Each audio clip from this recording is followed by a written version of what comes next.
Hi, I'm Reverend Jake Sabe, and welcome to Children's Bible Stories.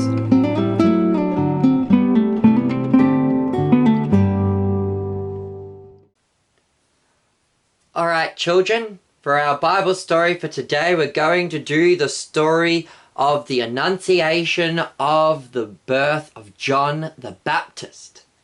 So our story begins in the days of King Herod, the king of Judea.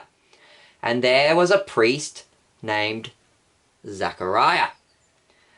And it was his turn to go into the temple to stand before the altar of the Lord and to offer up sacrifices to God. Now, the Bible doesn't say it exactly, but church tradition teaches that this was taking place in the Holy of Holies. Do you children remember what the Holies of Holies is? It's the part of the temple where the ark lives. Yeah, so in the Temple of Solomon, or in this case, this was the temple built by Ezra, and then there's the second temple, you had the outer courts where the women and the Gentiles were allowed, then the inner courts where the men were allowed, and then you had the holy place where the priests could go. Then there was the Holy of Holies, or the most holy place, and that's where God's presence resided in the Ark of the Covenant. And the only person who was allowed to go into the Holy of Holies was the high priest on the Day of Atonement. And because Zechariah was inside and everybody was outside waiting, the church has historically believed that this was the Holy of Holies and that Zechariah was serving as high priest that year. Because we know throughout the rest of the Gospels that the priests were taking it in turns at this time to serve as the high priest of that year. And so Zechariah was the high priest that year, and he went into the Holy of Holies. And while he was standing in there, all of a sudden, who appeared to him? An angel. Any particular angel? Yes. Gabriel. Yeah, the angel Gabriel appeared. So the angel appeared, and Zechariah, of course, was startled. Was an angel. And the angel said, "Do not be afraid, for your prayer is heard. You and your wife Elizabeth will have a son, and you shall call him John."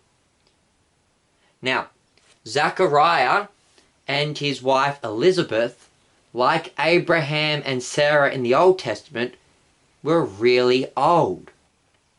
And they had no children. And they were so old that they couldn't have children anymore. But the angel promised that this would happen.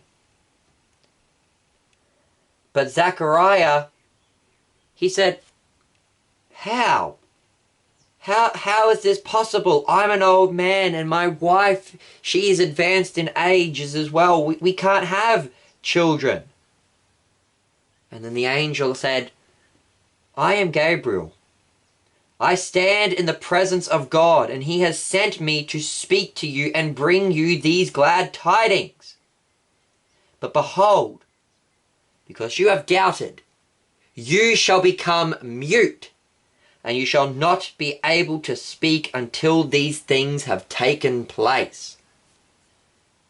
And with that, Gabriel disappeared. And now the other priests were waiting outside for Zechariah, and he came wandering out of the temple, but he couldn't speak.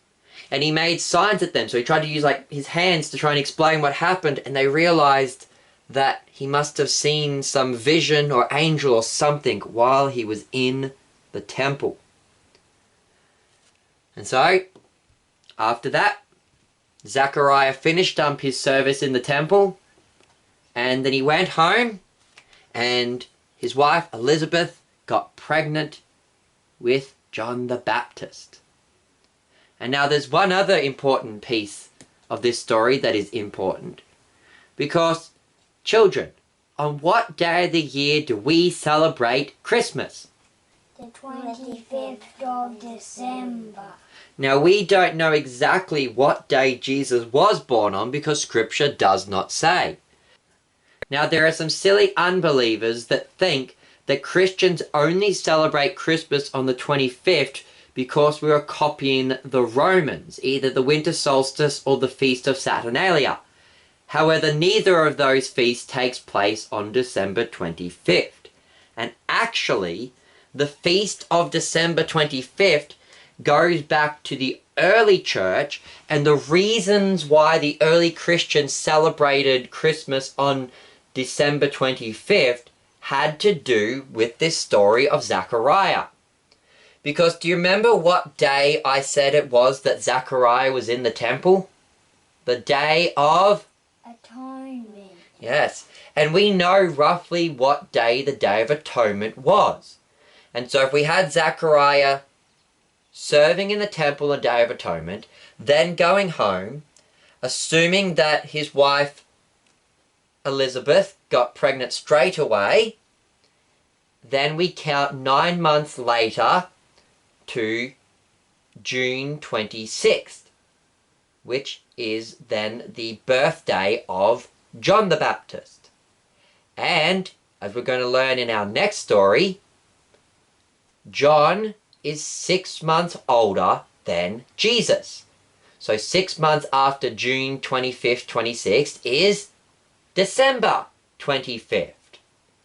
And so the reason why the Christians celebrate Christmas on December 25th has got nothing to do with pagan holidays, but it happens to do with the Jewish feast of the Day of Atonement. So we don't know exactly if Jesus was born on December 25th, but if we assume that Zechariah had his vision on the Day of Atonement, went home, and Elizabeth got pregnant straight away, then we go 9 months after that, gets us to June 26th, and then we go 6 months later, we get to December 25th, then that is why we celebrate Christmas on December 25th. So there you go, children. There's a little church history reason for you as well for why we celebrate Christmas on Christmas. And that's our Bible story for today, children. I've been your host, Reverend Jake Zabel. Goodbye, and God bless.